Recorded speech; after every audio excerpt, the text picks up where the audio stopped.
Hello everyone, welcome back to the kitchen table. Today on the kitchen table, a bit of an update on the Typhoon H. I've got hold of some more detailed specs from Yuneec in the UK, so I thought it'd be interesting to go and have a look at those. But before we do that, it's the kitchen table, and of course it's traditional to have a beverage. Now, we've been doing a lot of morning recordings where there's been coffee, but it's a bit more relaxed today, and so we're on the 3 blocks South African Shiraz. So if you're joining me, then cheers.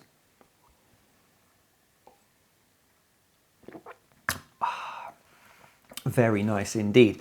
Yes, so the Typhoon H, lots of excitement about that. I was speaking to a UK Yuneec dealer, UA Vision, and they were saying that they were having people sort of ring them up the day after it was announced, asking to, can they put down deposits to secure some of the first batch, which is a bit interesting, seeing as people didn't actually know the full specs, but obviously there was something that has tickled people's fancy about it.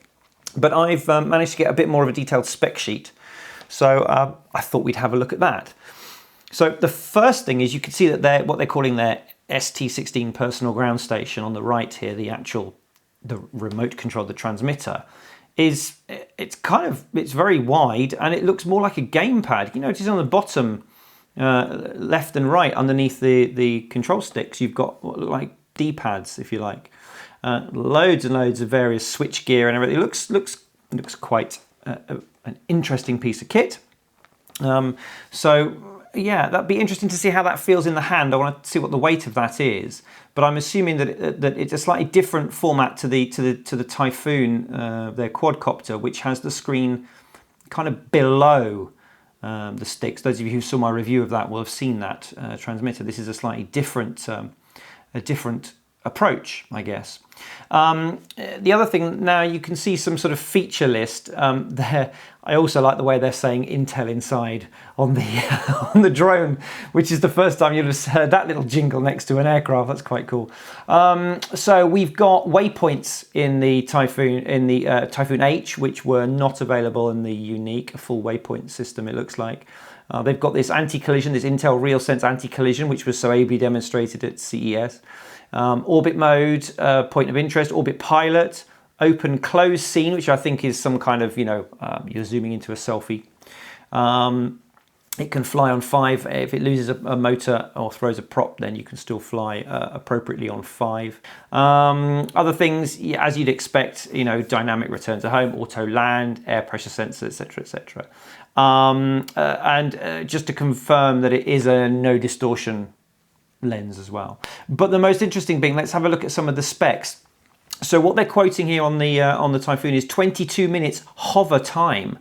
4S LiPo batteries, comes with a smart charger, 2.4 gig control, 5.8 video downlink, as we know. We've got maximum rotation rates, and it's all there if you're interested to have a look. So they've actually quoted the size. Diagonal wheelbase, as they call it, is 485. It's a 485, which is quite compact. And I think that's another thing that's interesting people about it, is the size. The takeoff weight is 1,800 grams all in. So it weighs 1,500 grams, 1.5 kilos, excluding the battery, I'm assuming. So, it's coming in at the heavier side, but again, with the six props and the size on it, you're still getting that 20 minutes or so. The camera is 115 degree field of view, 12.4 megapixels, equivalent of it's a 14 millimeter equivalent, f2.8, no distortion. Unnamed, unbranded CMOS sensor in there. Obviously, we've got the unlimited yaw on the camera, which is the new thing. Nothing particularly new there other than, I noticed it's got a microphone. So you can actually record sound if that's your thing. I know some people quite like, I know that there was a big trend in drone videos a while back to sort of record your props firing up and then you fade out to your chosen background music. Well, if you want to do that, you can now, because this one's got a microphone built in.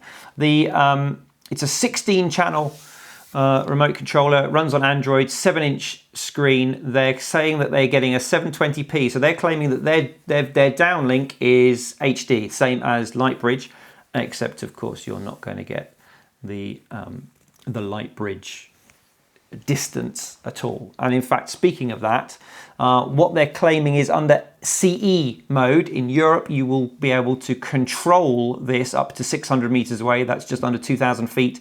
If you're in the rest of the world, the US and anywhere else that doesn't require the lower power rating, then up to 1,000 meters or just under 3,300 feet. But because it uses 5.8 their gigahertz for the downlink of the video, that's going to limit you. And they're saying that video transmission range is up to 400 meters, so up to 1,400 feet. So you are not going to be able to get downlink for as far as you're potentially going to fly it. That's just the way things go with the with 5.8. So that is going to be something that if you are in a jurisdiction where you're allowed to fly beyond line of sight, that may be something that you need to think about. If you're in the UK, for example, where it's illegal to fly beyond line of sight, then it doesn't really matter because line of sight is going to be around 1,000 to 1,400 feet, and that's pretty much what you're going to get.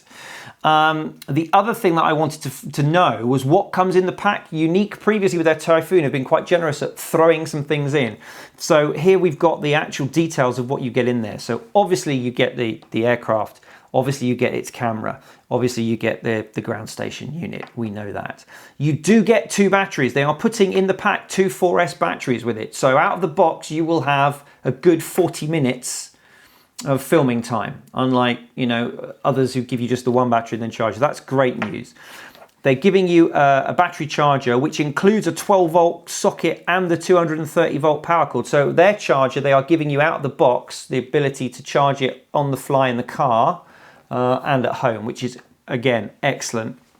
Comes with the hard shell backpack, 2 full sets of props, neck strap, sunshade for the ground station, USB cord, the usual stuff. What it doesn't specifically say there is it comes with the Yuneec handheld stabilizer that they have for the other Typhoons, the Q500, the one where you can take the camera gimbal off and then hold it. It's a bit like the DJI Osmo, but it's a little bit on the lower rent side than that, but it still gives you a stable handheld footage. Now that's not included in this package, which leads me to wonder one of 2 things. One, they're not including it because they're trying to keep their price point to the minimum they can.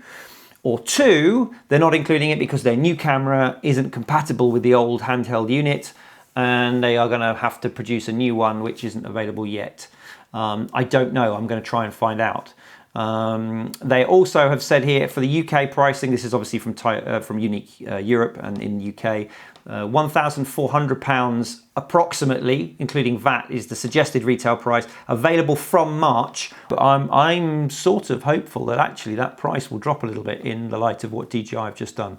I think if they can bring that in at under as close to 1,200 as they can get, I suspect maybe 1,299.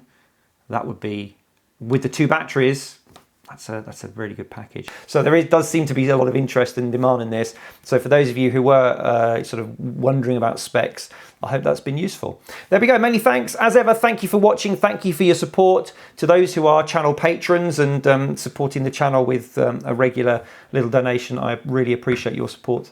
And to those who've bought the channel mugs or any of the merchandise or used any of the links down below to do your usual Amazon or eBay shopping, that supports the channel too. I really appreciate that. Many thanks indeed. We'll see you again back here soon at the kitchen table. But until then, cheers.